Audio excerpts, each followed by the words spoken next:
hope you can hear me. And so I just want to say thank you of all the panel of experts coming from the academia, coming from the industry. We have such a diverse perspectives, media sectors analyzed, countries, and so on. And I think it's going to be a very, very interesting conversation.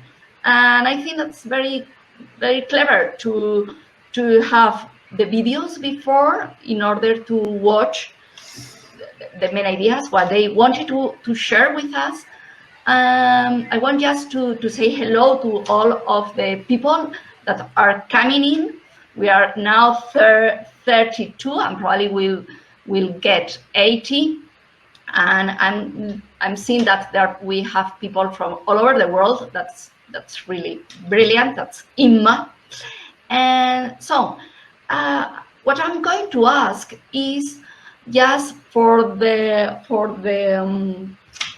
speakers to summarize the main idea the main ideas they wanted to share us, and they did it already in the videos, just in 1 or 2 sentences, as longer, in order to start to discussing and to have this great conversation, because obviously there are many topics that are on the table right now, and there are very different views. There are some very bullish as Shan, and some other that are pessimists as Yuri. And we have analyzed the news business model with James and Luis. We have seen the opportunities for entrepreneurship with Niels. We have the view of many years of experience from Marcus. We have new sectors, esports, video games, that seems they go back. And we have legacy media, traditional media, as there are the national TV channels looking from by Rick. And obviously something has happened to all of them. They have been pushed by the COVID, but it was happening before. Anyway, I'm going to shut up. I'm going just to ask the speakers to summarize in 1 sentence your main idea you would like them to talk, and then the time for the public to ask questions for the speakers. If you want just to outline which one you will address the questions, and even the speakers can obviously ask or answer if they want. So let's start from Ulrich. Please, Ulrich, tell us in 1 sentence the main idea you would like to, or you are really worried about. Yeah, thank you, Mercedes. Do you hear me well? Because I hear an echo for some reason. No, now it disappeared. Okay, so I'm very happy to be part of it here, and thank you for the invitation. I uploaded actually more in a podcast. I noticed in the video. I try to jump on this or hop on the trend of podcast right now. And since we are watching all these Zoom videos all day, and I recorded some talk of mine, talk. In 1 sentence, it's a bit difficult, but maybe I could say that in my talk, I reflected on what impact the pandemic had or continues to have on the international VOD platforms and their competition, the global platforms, the mainly US-based platforms.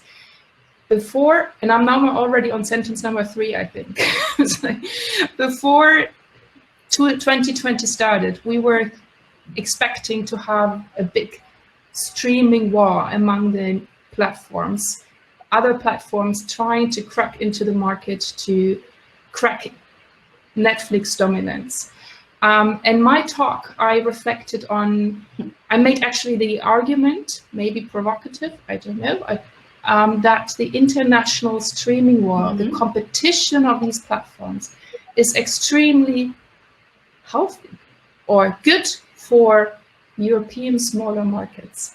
And if there's, and the pandemic may have put the platforms in the position that those who are already well established are benefiting more from the pandemic than others, meaning that the competition is not so fierce anymore because those who are market leaders, meaning Netflix, is better equipped to survive the pandemic than newer players, meaning that competition goes down. And where competition goes down, international scene, localization goes down. Platforms invest less into local markets. That was my main argument. This is what I was reflecting on. So what does the pandemic mean for the VOD platforms, for the global US-based video platforms, for their competition among them, and what does that actually, how would that affect local television, local audiovisual production in small markets in Europe?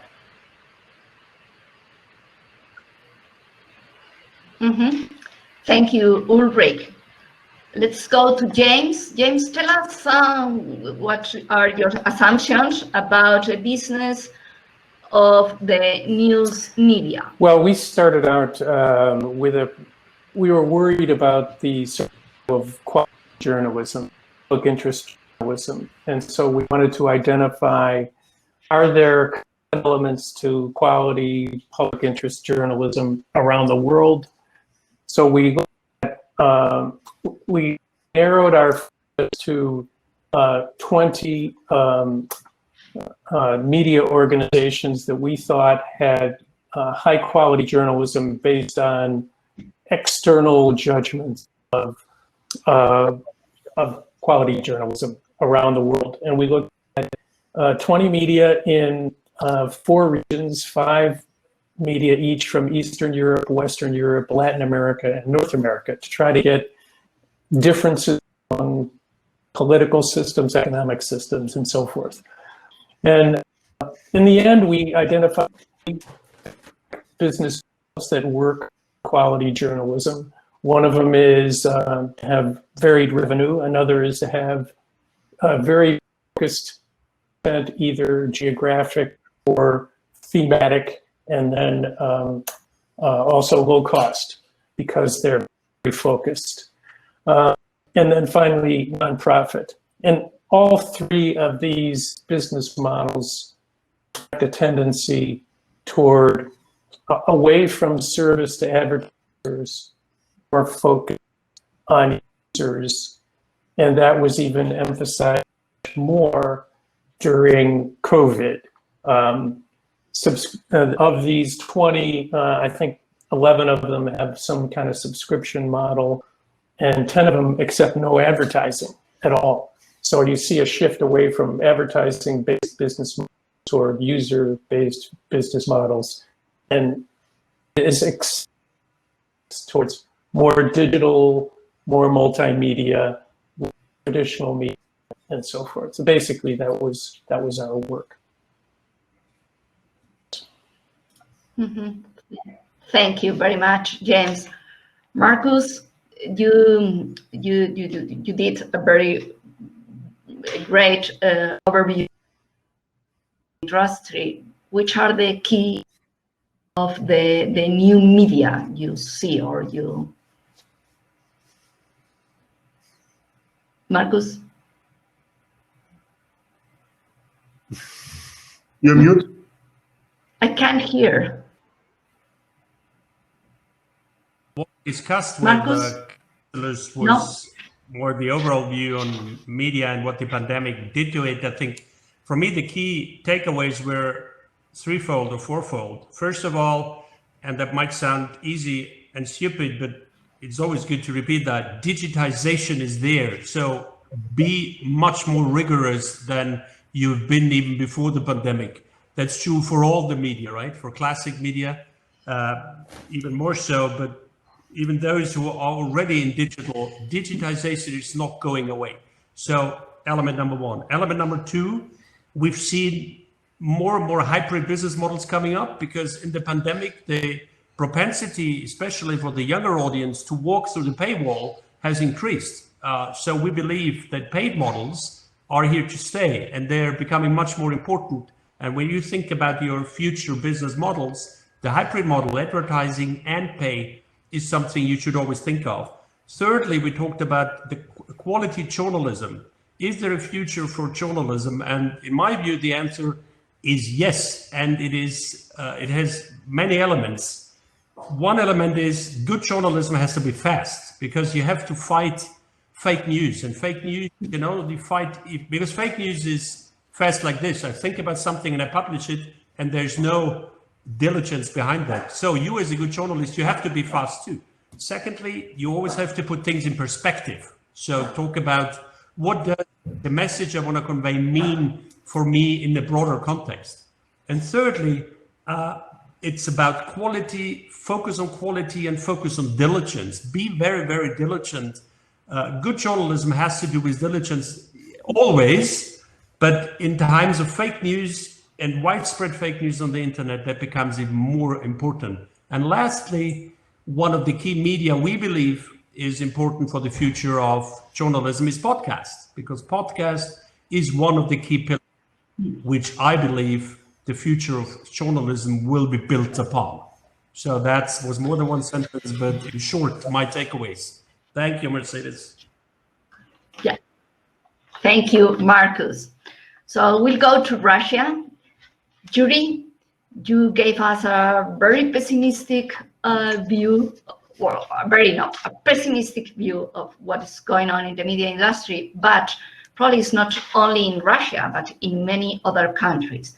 Yuri, can you just summarize your main concern about the media industry? Thank you so much, Mercedes. Yes, it looks like the pandemic caught media completely unprepared in terms of business models.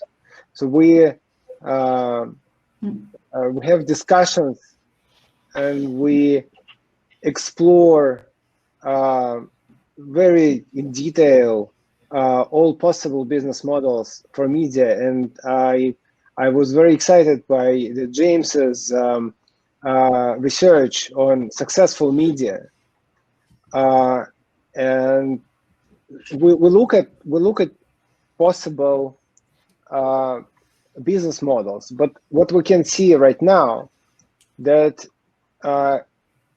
increased attention of audience during the pandemic didn't help media, because the fundamental business model is broken.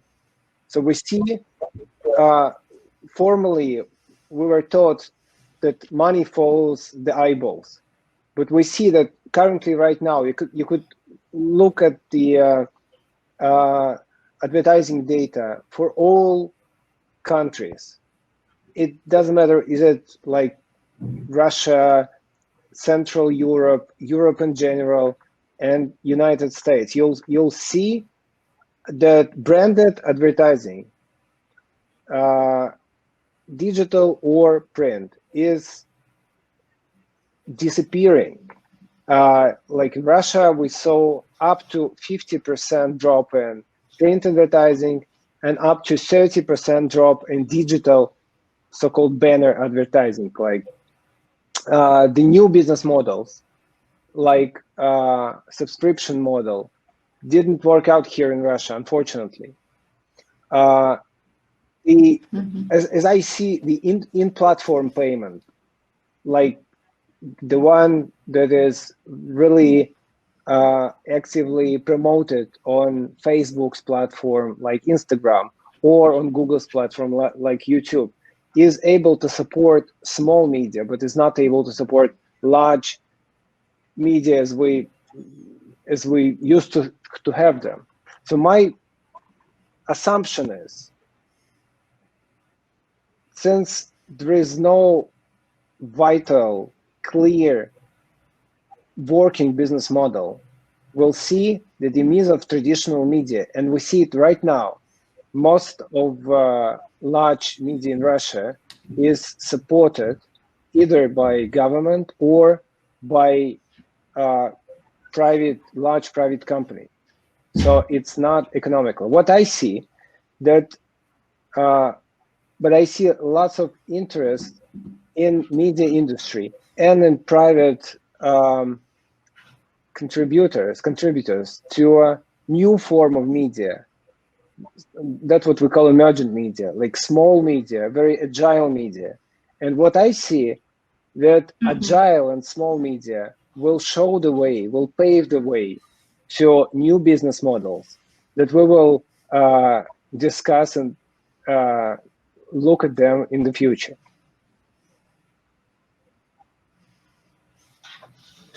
Okay, thank you, Yuri.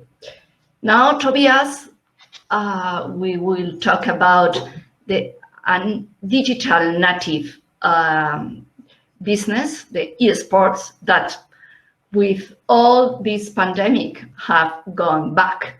No digital world for esports. So, Tobias, please, let us your ideas, your studies. Okay. Thank you. First of all, try to keep it short. Yeah, esports is also doing bad in the pandemic, but it's actually doing better than everybody else, as it just went back to the digital world. And that's just one sentence.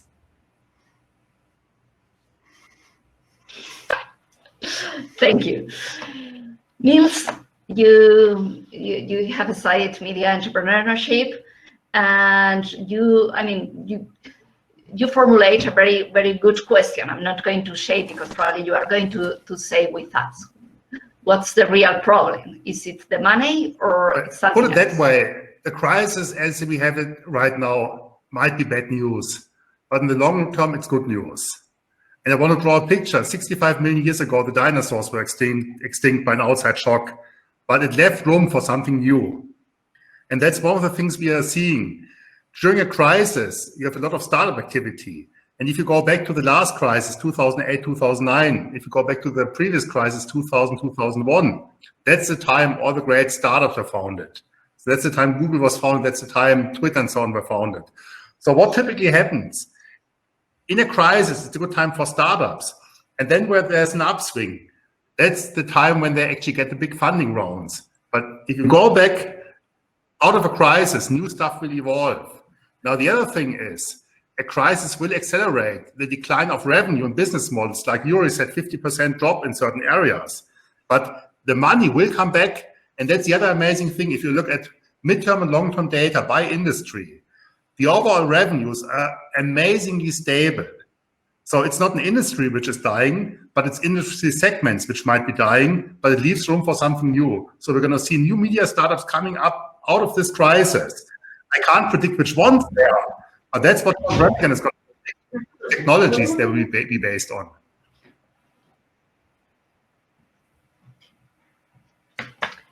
Thank you, Niels. Well, Luis, you have studied the media in Spain, and probably you have found something different from Yuri, from Russia. What happens with the paywall in Spain, and what's the business for the news media? Well, thank you. I choose the case of the generalization of paywalls in Spain because it's an example of how adversity has contributed to the implementation of an alternative income model to which the resistance. The case reveals three reasons.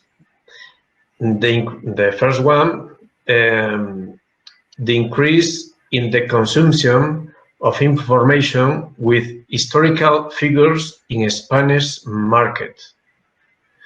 The second, the revolution of the revaluation of quality information, the information with very good quality. The third reason is the alternative income models are possible in print, in digital newspaper. And in the future, probably is a movement of concentration in the market is feasible because the volume of income that is reached in sustainably less than the generated by the traditional model. Then the future is possible concentration, movement of concentration in the market.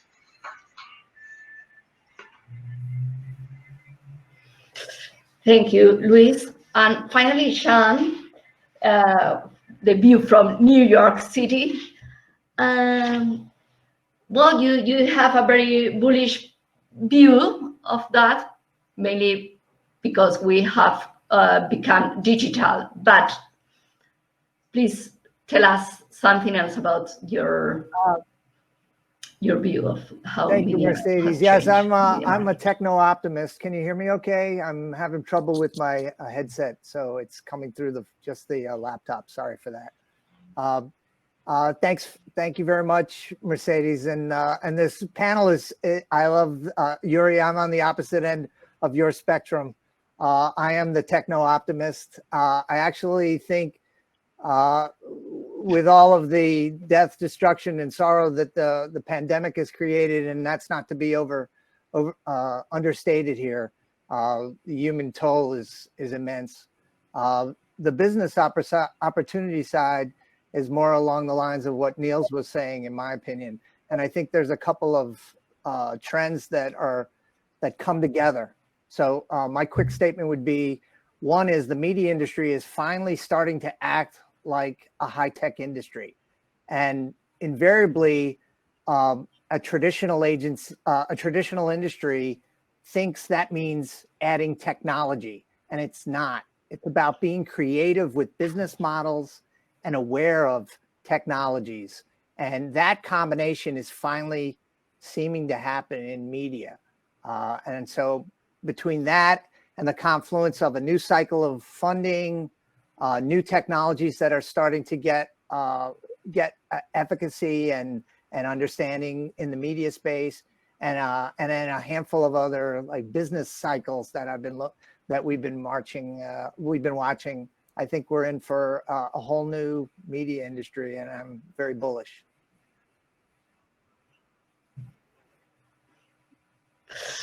Well, thank you, all of you.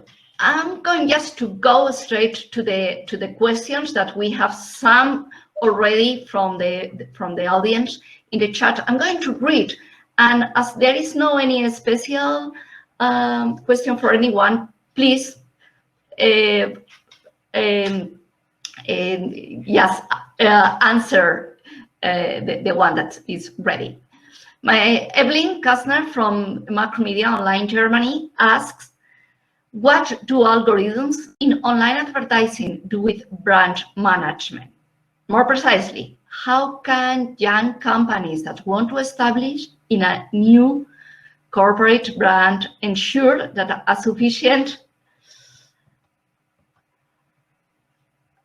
number of continuous brand contents with the target group are established in algorithm-driven online advertising? Or will brand building have to operate without classical conditioning in the future?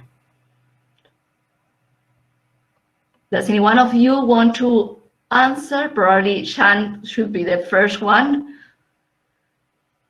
If as long as, since Mercedes, you promised you would shut me up. So I'm the loudmouth from New York, and I will say that one of the things that I say to my advertising colleagues at the Newhouse School is, advertising is dead.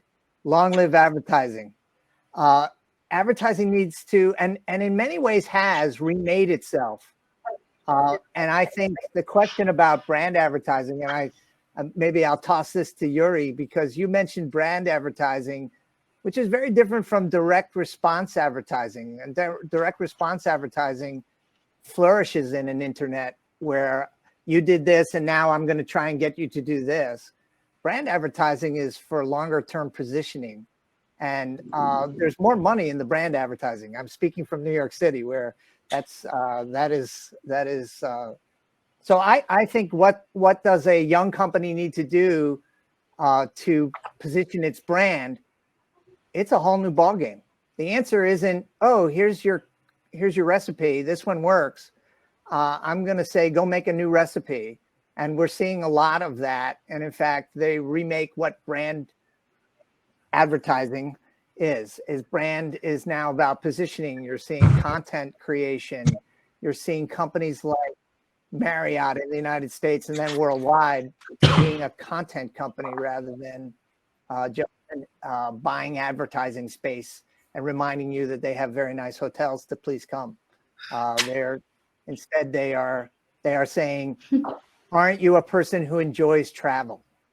And they look at the audience instead of just the market and the customer. And I think that's where brand advertising is going, is go after your audience directly. I think, just to add to what Sean said quickly before Yuri is going to jump in, Yuri mentioned it's more and more private companies doing stuff. And I think this one example we all are aware of is Red Bull. If you know Red Bull, it's not a beverage company. It's a media company happening to provide beverages. Yeah, but I think there's too much focus on algorithms and not enough on relationships. Algorithms are all about machines and all kinds of stuff. And I think one of the important tools for brands is to develop a relationship through channels, not through traditional advertising. And it's slower. It's not going to necessarily be viral because algorithms can help you get a viral response, but it's about connecting with people, getting their email address, getting to know them directly based on the relationship that media companies. Yeah, I think maybe something too much to discuss here, but to be a bit provocative, what is the role of brands in the future, right? In a world where we think we only influences around us, is there a brand or is it just products? Is there brand loyalty or is it just that the young target group doesn't give it, whatever you want to call it, on brands? And that's changing every month because they follow people, they follow influencers. And do they follow brands? Not necessarily anymore. So if I'm a startup, and to be a bit provocative here, I'm not so sure whether I would focus on building up my brand. I'd rather focus on selling my products and find the right channels here. And brand building is old-fashioned, quote unquote. I'm not saying that that 100% what I believe in, but that's at least a tendency I can see out there, right? So the role of brands, I think, is diminishing. But I would, to some extent, contradict. In one way, you're right. But if you think about other businesses, a Hilton is a Hilton everywhere in the world. So hotels, the brand was the biggest asset because it was trust. And that's something we have seen in the media. Oh yeah, it's whatever, Time Magazine, whatever, Man of the Year and so on. Now, if you think about nowadays in the hospital, it's Airbnb. So people are saying, oh, I rented an Airbnb. They're not saying I rented this private apartment. So we are seeing that to some extent, for example, the aggregators taking away the brand from other parts. And I think this is something we are also seeing parts of the media industry, that there are those platforms and collecting and taking the advantage. So the focus of a brand is shifting. And if you look at the automotive industry, same story. Oh yeah, it's not anymore Mercedes, which is important, but suddenly, oh, I use a car to go or whatever thing. But I think we are seeing that in the media industry. Smaller media providers, they might be losing the brand. And oh yeah, I got this news on Google. I like what you say. I'm not contradicting here, but you're somewhat also adding to what I said. I think the classic role of brands has changed. Absolutely. And yes, I do Airbnb, but I'm looking at the apartment. I have another, so to say, connotation. With Marriott, I always know what I get. With Airbnb, I do not know what I get. I think that's what I wanted to say. So the role of brands is changing, and with it, the role of advertising. But this is not an advertising battle, but it's a very, very interesting question. And now that's the interesting part, throwing the algorithms in. Hopefully Airbnb will provide you that one place you like. Yeah, yeah, good point.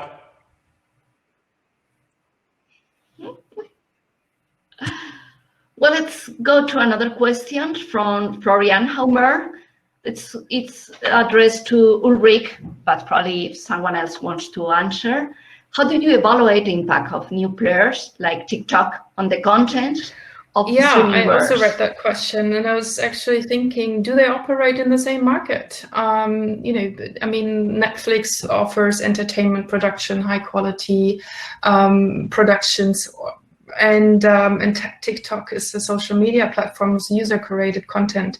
So I think it is it's a different market. However, they do compare for attention, because when you are on TikTok, you might not be on Netflix. So it's a time that people spend.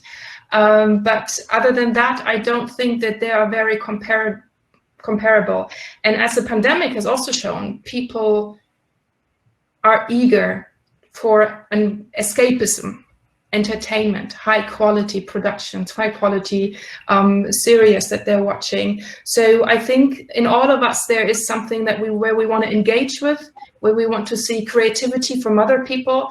That would be TikTok, and or from other people, from other pods, basically non-professional producers, and where we also want to engage and be interactive.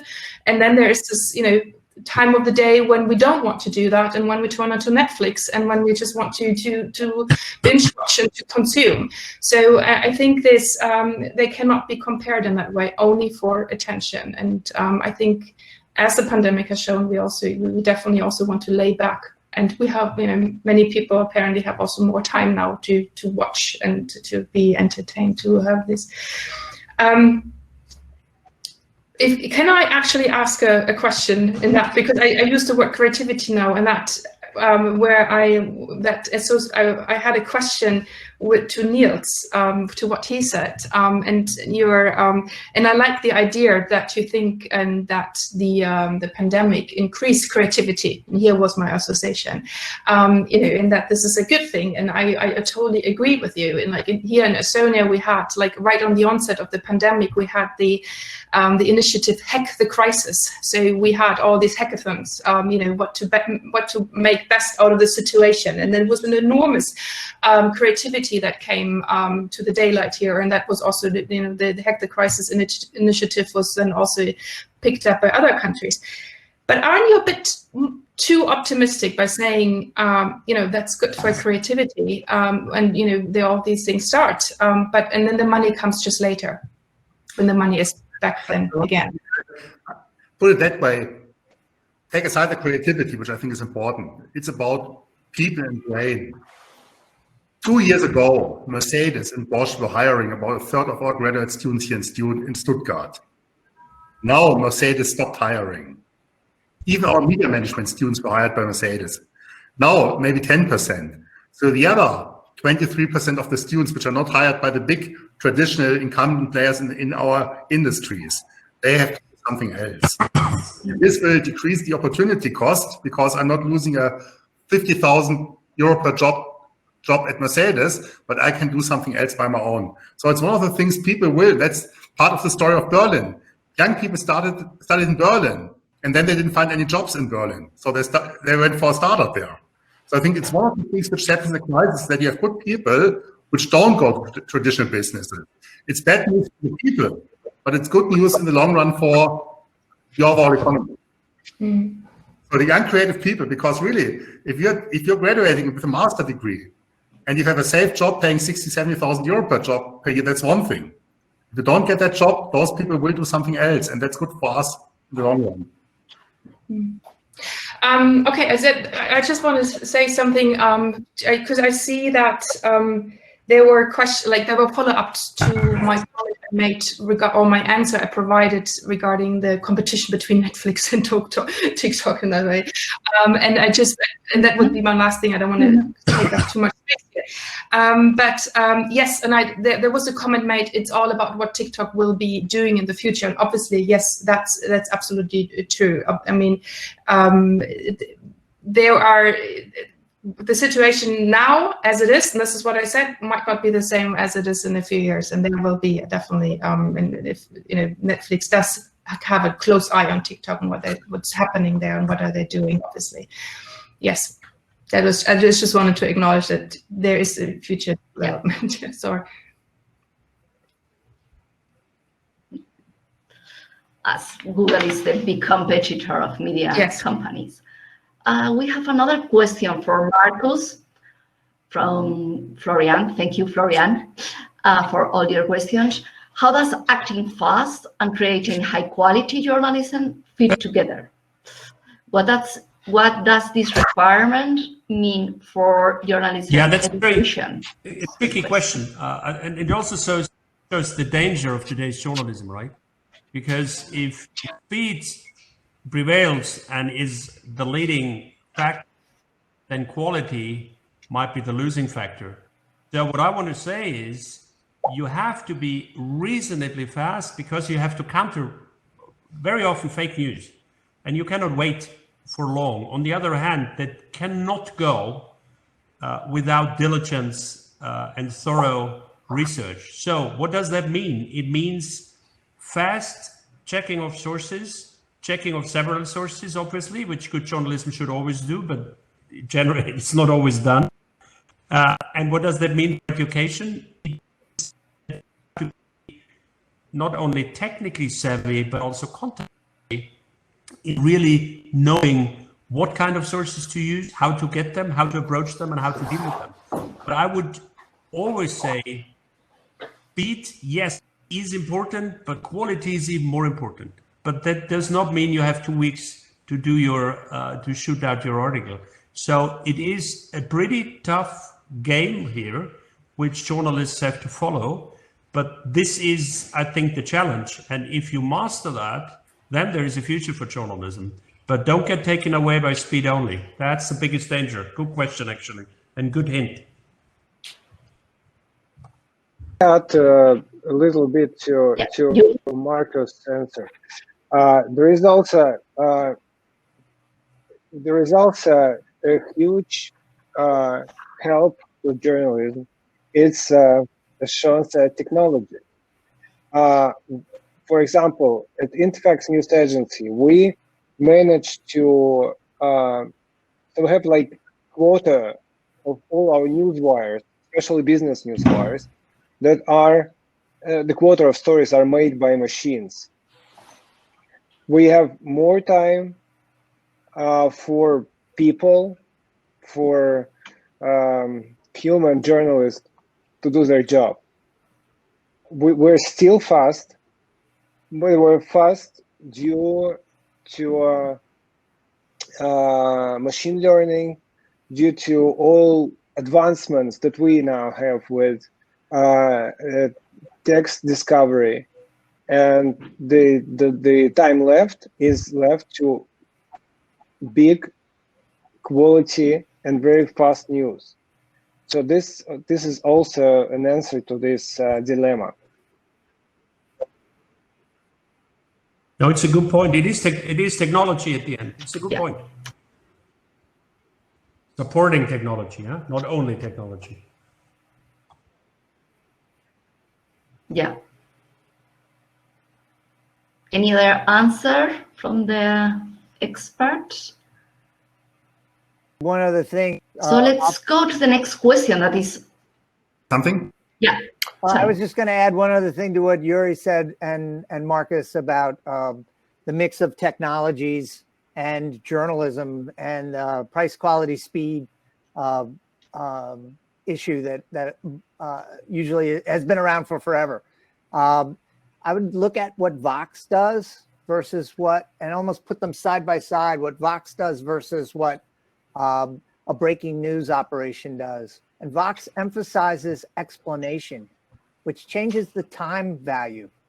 And that's a positioning of your journalism.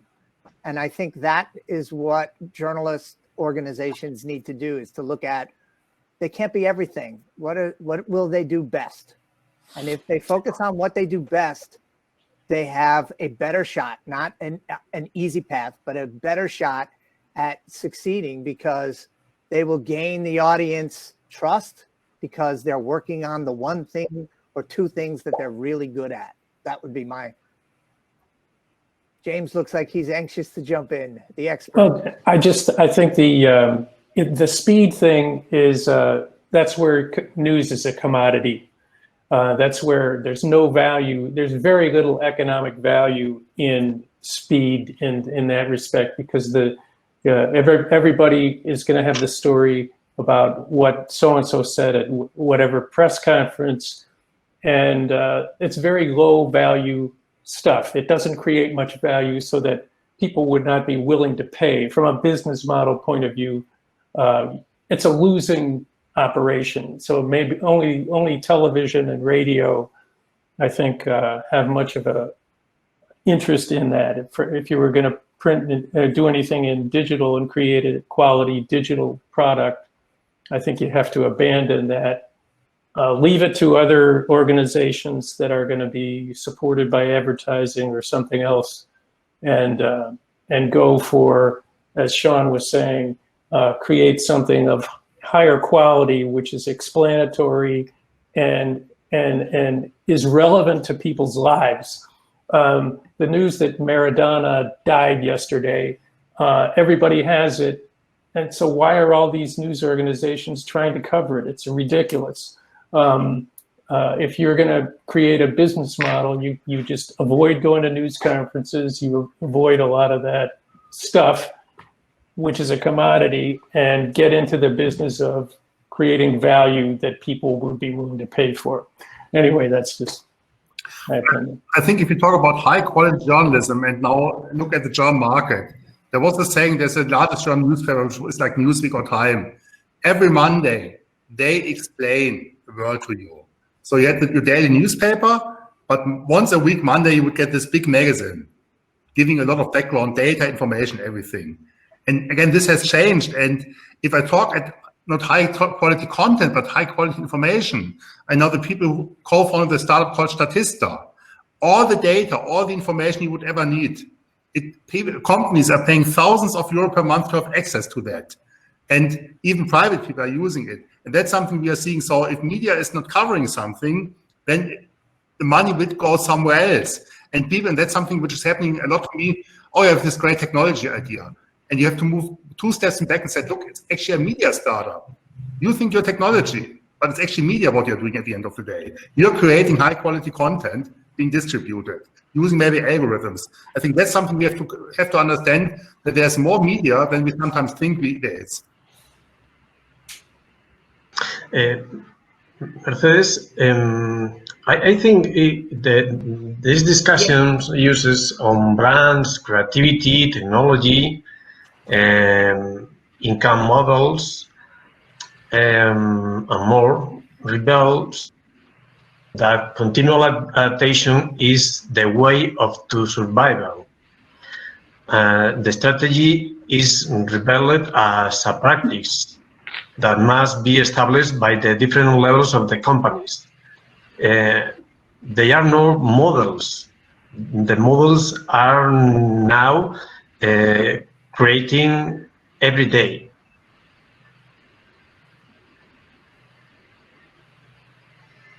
Amen to that, Luis. Adapting. Yeah. Let's go to the next question. That is for Tobias, and it's very interesting because it's about the e-sport.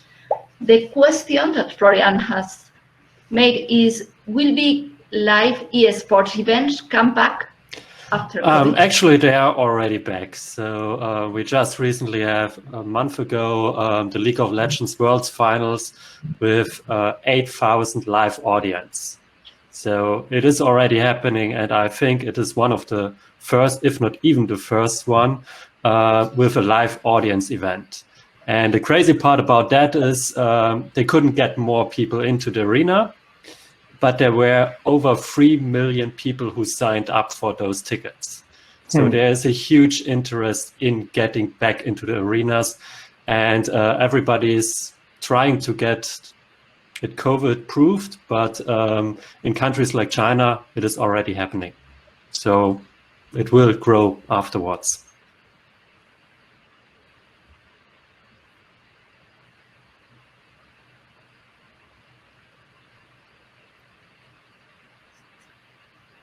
Let me just go to the next question, that we are still going about the role of journalists, the professional people, media professionals, in this world of AI journalism, algorithms, and so on. What forms of journalism are the future? Will TV and print become obsolete soon? In the world of AI journalism, what is the position of journalists? What type of content is the future? And is there any future for big media outlets?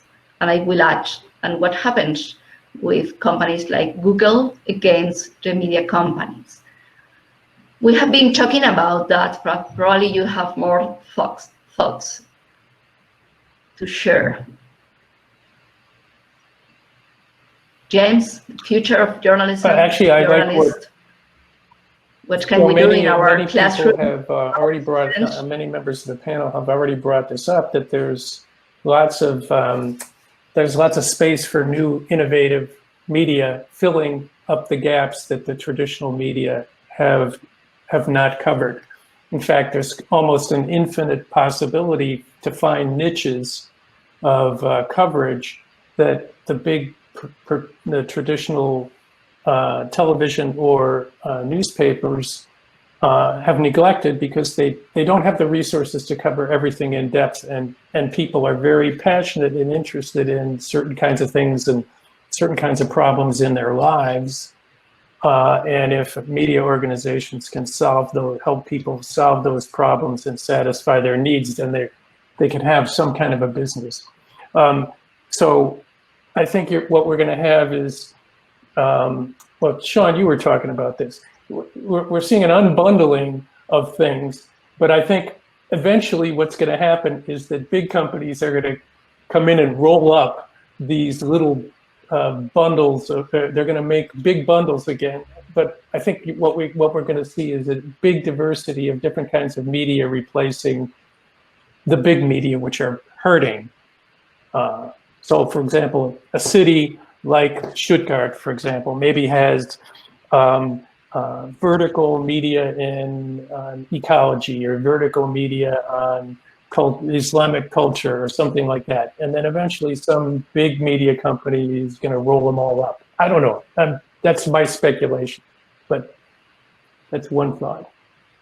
I'll on the bundling, unbundling, I see it as a pendulum.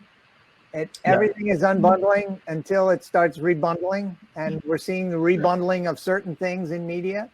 But at the same time, we're seeing unbundling areas like I was talking about in my video about in Facebook and these big all-purpose sites that everybody goes to it because everybody goes to it, becomes a negative. And then you go to this specialized area because it's specialized.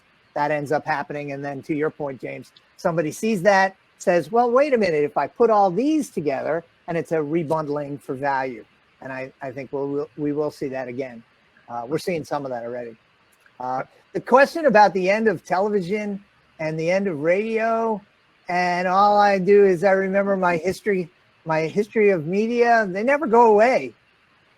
They change. They may become less the leader of an industry area, but they generally, the news of my death is greatly exaggerated is what you can say with just about all these media. They tend to figure out how to either become a niche player or a supporting role to the other media. And I think we'll probably see the same thing happening.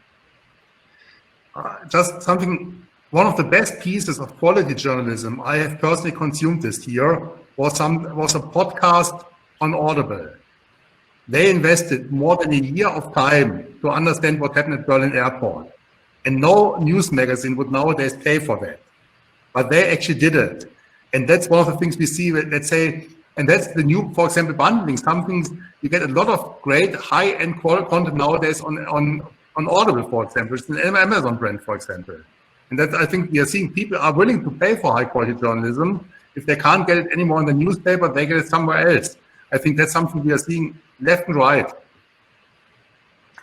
But I think it's also, when you look at the users, then the consumers, the viewers, that will be a big divide between those who live with the snippets of information they get constantly, and those actually who go to Audible, where like you, and listen and consume in-depth documentaries or information, like background information. And so I think we will see, from the perspective of the audience, we will see two different types of audience. And then the wider question is, what does that mean for society, those who are being informed about the backgrounds and about contextualization of information, and the others who are just living with the headlines, with the news as the SFO in, basically.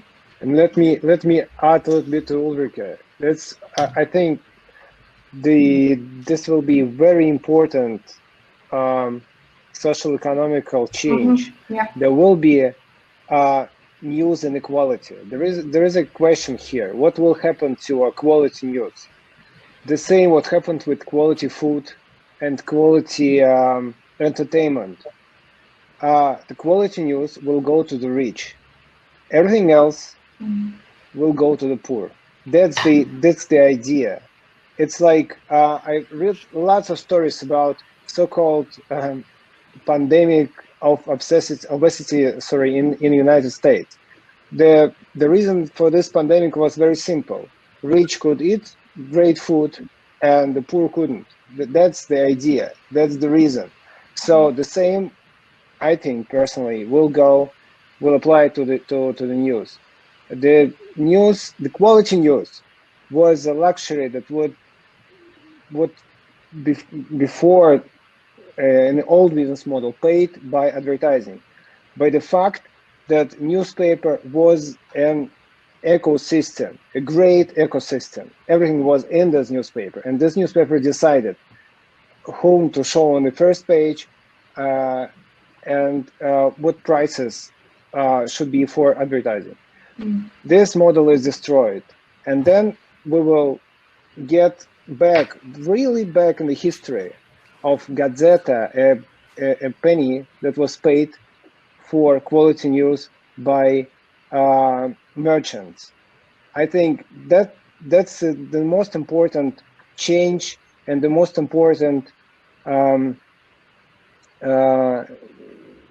idea what would happen with quality news. They will stay in much smaller accessibility, and rich will consume them, and the other people will just stay on the platforms. That's what I also think that this makes obvious the role and the importance of media literacy, that people are aware that there is another level of information that one can retrieve, that it's not just these flashlight headlines and what you snip on pieces that you get on social media and that kind of reaches you without have to look for it, but that there is something else out there. Where is these Audible, for instance, I'm referring to this example again, where there's background information, that there's more out there. Can I ask you, Yuri, since you just talked, I had a question to you actually in preparation of this meeting today, because I watched your video, and you mentioned that in Russia there are only 2 outlets that have actually implemented news outlets, implemented paywalls. I was really surprised to hear that. Why is that? We are speaking, and I think Marcus also said in his talk that paywall, this is now they're being introduced in markets, and people are ready to pay for online news. What's going on in Russia? Why are paywalls not popular in Russia? It's because the media system is really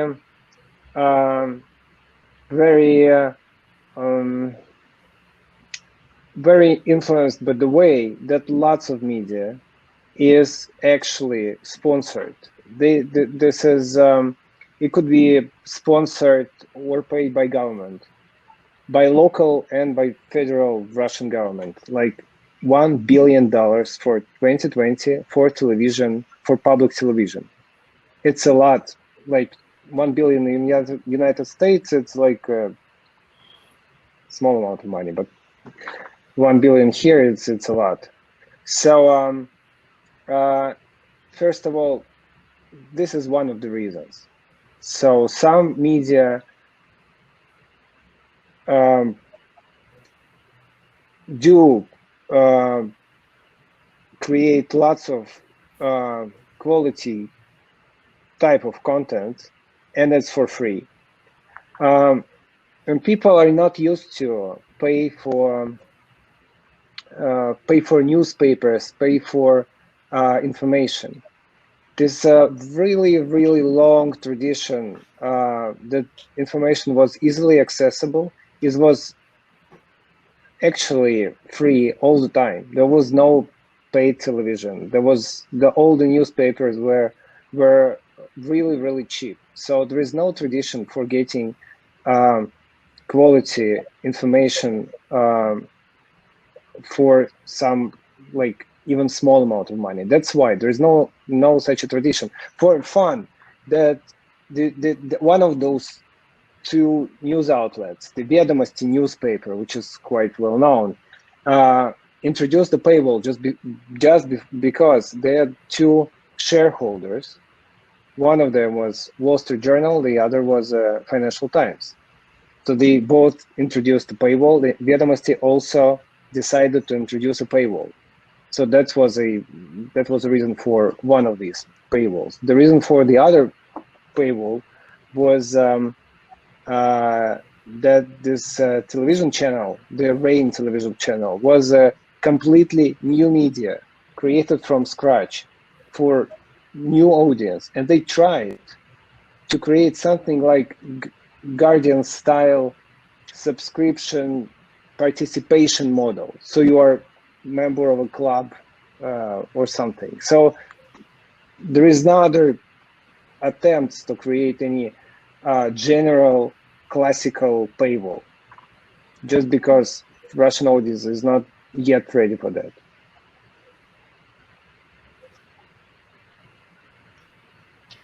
And Julie, what about the audiovisual streaming platforms? Do the people pay for audiovisual content? Yes, they do. They pay, like Russian EV. It's streaming platform.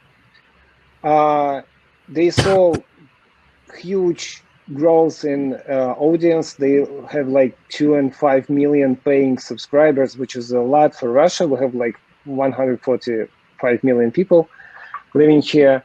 And this EV is planning to go to an IPO, and it's very successful company in terms of business. So Russians do pay for, they paid for games earlier than people in Europe and sometimes in some part of America. And Mail.ru is one of two Russian leading internet companies. It's a very important part of those income is based on payment inside of the games. So the Russians are okay with paying for digital goods. It's fine, but they're just not okay for paying for quality journalism. Can I jump in on that? See, I don't fault the consumer in that. Mm-hmm. I would fault the creator of the product. Yes, it's easier to sell candy.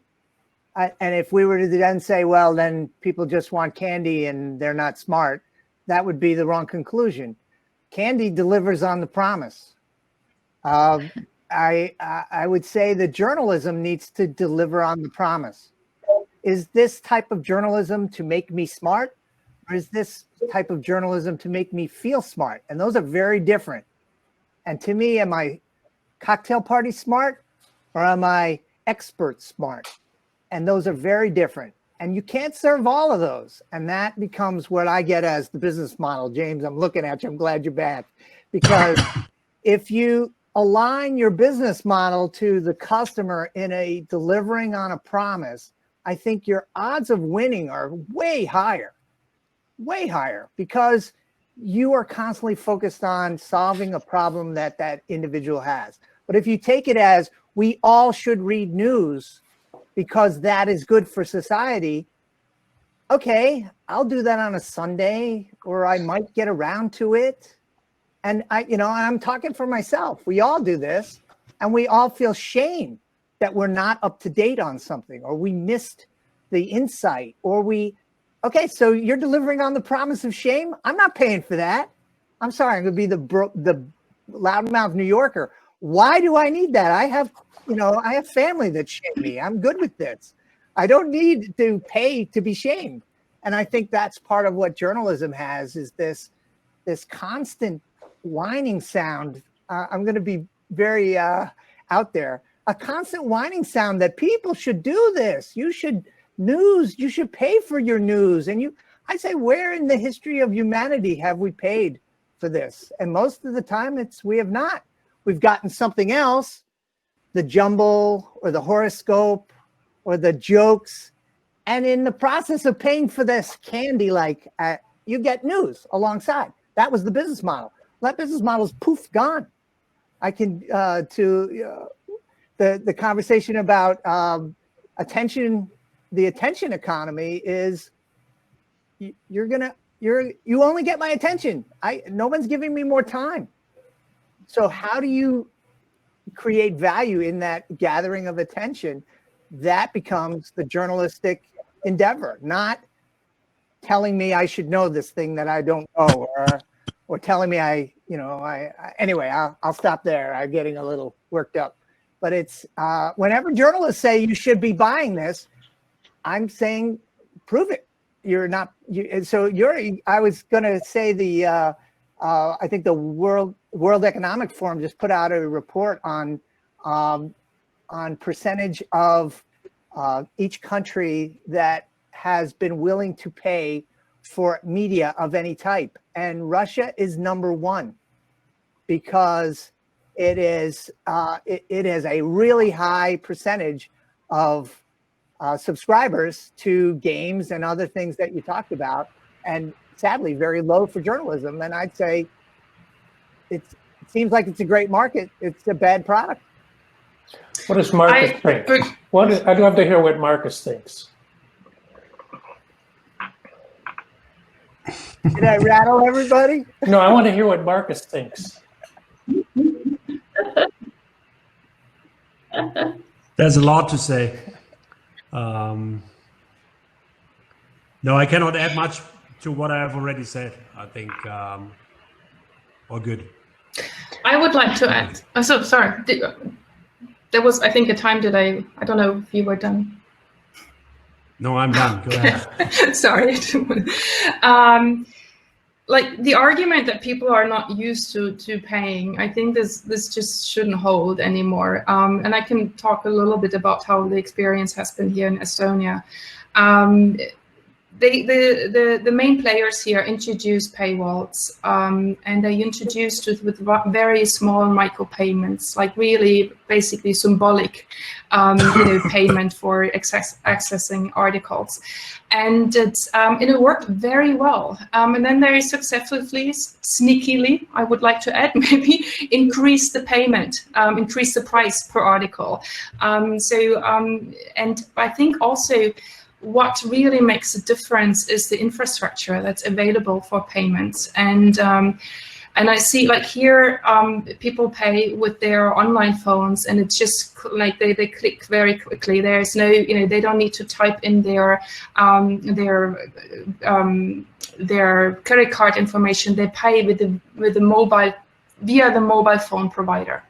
So that's like super, it's just one click, and that's super convenient. Whereas like I'm originally from Germany, and people, they are asked to actually type in their credit card information each time, very often, like if it's like this individual payment, and so this creates this whole fuss, and of course people are like more reluctant. So I would think that two things here, that the argument that people are not used to paying, I think shouldn't be like an argument that goes on forever and ever. There are ways where people can, get used to the mode of paying for good quality news. And the other thing, I think it's really about infrastructure and how convenient it is, how easy it is to pay. No, I'm sorry. I'm just adding one number here from it's a study by Deloitte, right, which has been done in Germany, by the way. So no Russia, no other European country. We saw an uplift in propensity to go through the paywall from a quite low double-digit to 25% overall, which is already a lot. And when we go to the, I'd say, young to middle-aged, which is probably the 25 to 35-year-old, this is even higher. Yep. It goes up to 40%. So I think that's a pandemic result, but it's here to stay, in my view. So I'm very much with you. I think, judging from the past, the people were not willing to pay low double-digit figures, high single-digit figures, up to reasonably interesting double-digit figures now. That shows it's moving. So I very much believe in that.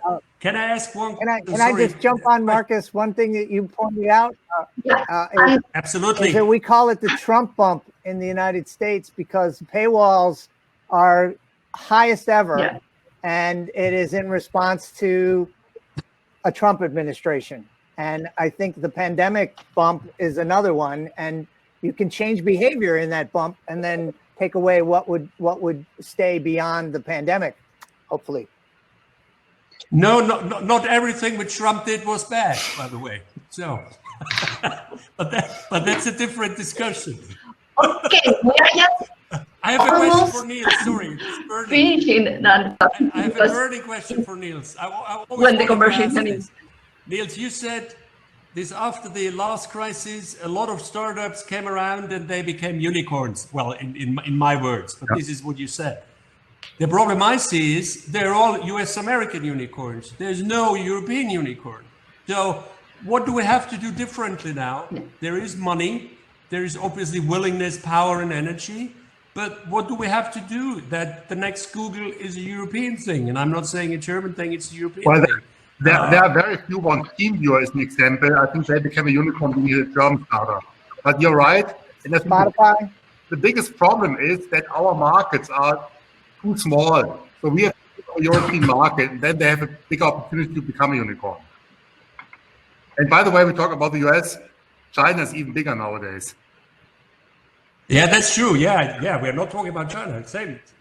But we are not talking about Europe. Spotify, that might be the exception to the rule. Yeah. Wirecard is not, obviously.